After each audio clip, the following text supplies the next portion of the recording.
You know that person who takes 3 hours to reply to a 5-word text? Not because they are busy, not because they forgot, because somewhere between reading, "Hey, you good?" and typing back, "Yeah, all good," they ran 17 different scenarios, rehearsed 4 versions of the response, wondered what the tone meant, decided they were overthinking it, then overthought that they were overthinking it, and then sent a voice note anyway. Here is what most people get wrong about that person. Most people assume overthinkers are just anxious, just worried, just need to relax. But that is like telling a Formula One engine to stop running so fast. The engine is not broken. It is built for a different track. Psychologists call it repetitive thought, the brain's tendency to loop back through information, looking for patterns, threats, and possibilities that everyone else just walked past. And here is the thing they do not put on the motivational posters. Overthinkers are almost always right. That situation they warned you about 6 weeks ago? Yeah. That friendship that felt slightly off? They noticed before you did. That meeting where someone's energy shifted? They were already 3 steps ahead, running the simulation. Dr. Susan Nolan-Hoxema, one of the leading researchers on ruminative thinking, found that while overthinking creates real emotional cost, it also correlates with higher creative problem solving. The same brain that replays a conversation at 2 a.m. is the same brain that finds the solution everyone else missed at 10 a.m. But there is something even more interesting happening that nobody talks about. People who overthink develop what I would call an emotional satellite dish. They've spent so much time inside their own head, processing meaning and subtext and tone and implication, that they accidentally become fluent in other people's inner worlds too. They notice when your laugh sounds slightly forced. They catch that half-second pause before you say, "I am fine." They remember that you mentioned being nervous about something 3 weeks ago, and they are already planning how to casually check in without making it weird. And they do this not because they are nosy, but because their brain literally cannot stop looking for what is underneath the surface of things. It is always running the deeper scan. This is why overthinkers often make the most loyal friends you will ever have. When they are with you, they are actually with you. They are not half checking their phone. They are collecting data about you in real time. Your preferences, your sensitivities, your patterns, and filing it all away. The problem is that nobody ever taught them how to use that same skill on themselves. Because the gift and the curse, they come from the exact same place. Here is what living inside an overthinking brain actually feels like, from the inside. You are tired. Not physically tired, deeply, structurally tired. The kind of tired that sleep does not fix. Because the thing running you down is not your body. It is the constant mental narration that never, ever stops. You go to a party and spend half of it wondering if that thing you said 40 minutes ago came out wrong. You get a short reply to a message and spend 20 minutes deciding if the period at the end was passive-aggressive. You replay a conversation from 5 years ago at 3 a.m. with the same level of urgency as if it happened this morning. And the worst part? You know it is happening. You can see yourself doing it. You are watching yourself spiral in real time, narrating your own overthinking, which is its own kind of overthinking, which is, you see how this goes. There was a term for this, metacognition, thinking about your own thinking. Normally, that is a cognitive superpower. In an overthinking brain, it can become a trap.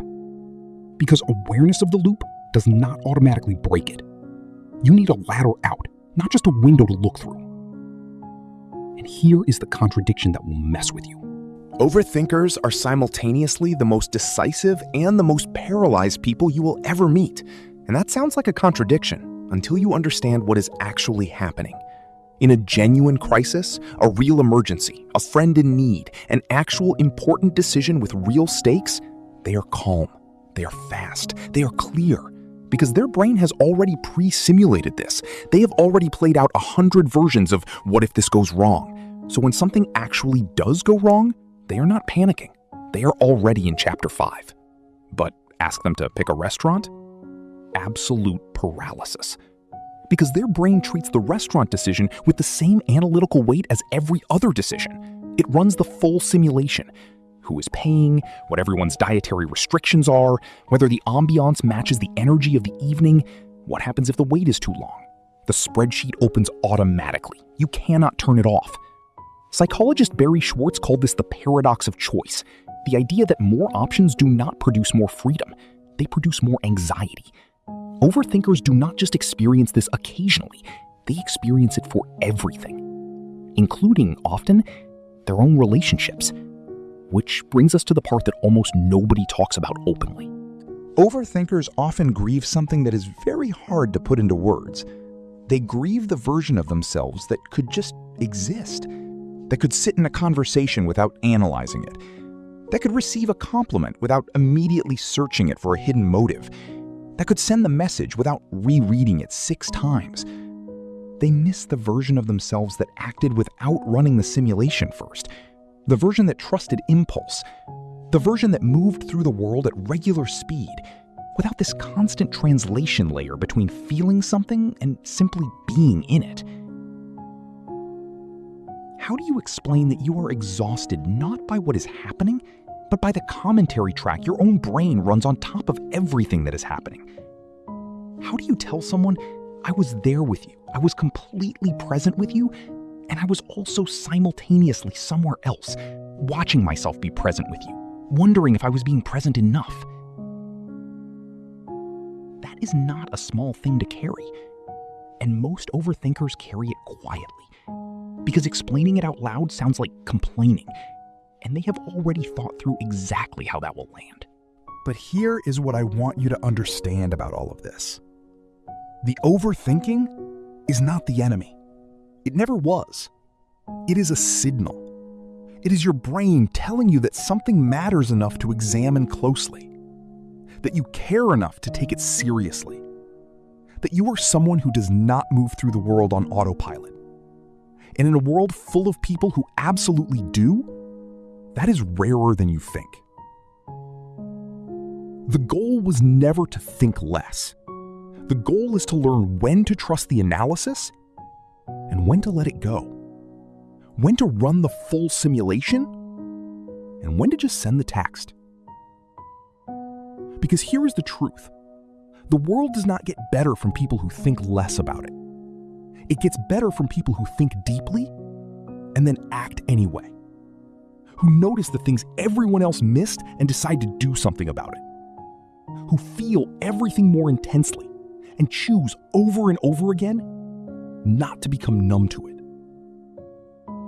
That person who took 3 hours to reply to your 5-word text, they were thinking about you the entire time. They just wanted to make sure they got it right. And maybe, in a world that moves this fast, someone who still thinks that carefully about a 5-word text is exactly the kind of person worth keeping around. That is not a bug. That is the whole feature. If this hit home for you, please subscribe.